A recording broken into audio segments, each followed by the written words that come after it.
The Rider by Elena Lund. Narrated by Lily Ward.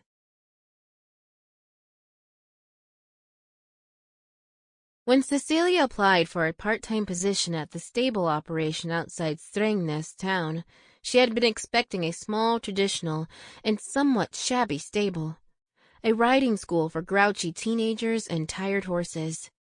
She wasn't sure where the ad had been posted, and, up to now, the question hadn't even entered her head.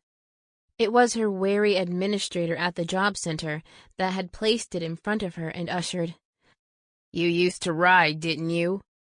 in his distinctly raspy voice, the result of many years of smoking. This, however, was not a shabby riding school operation for bored teenagers. This was a mansion.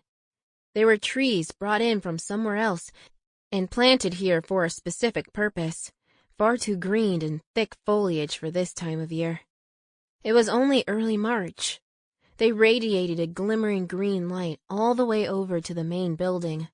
This is a stable depicted in the book Cecilia had as a child, if the term stable could actually be used to describe the collection of ivory, perfectly finished houses.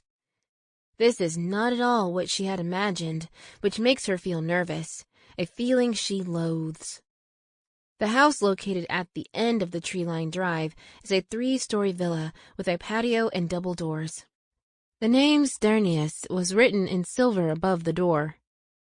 Behind the house, she can spot 2 large riding stables and the edge of a gigantic padlock. A rider is taking a horse for a gallop, and from afar it is obvious to her that he is talented. 5 or so people have gathered and are watching by the fence. Everything is surrounded by neat paths with white gravel and perfectly trimmed light green bushes. Apart from the rather eclectic crowd of female admirers, the yard is quiet and empty. She doesn't have time to process any more of this scene before a middle-aged woman steps out of the house, meticulously dressed, and her hair in a tight French plait. "Cecilia," she says, before Cecilia has time to answer, "you're late."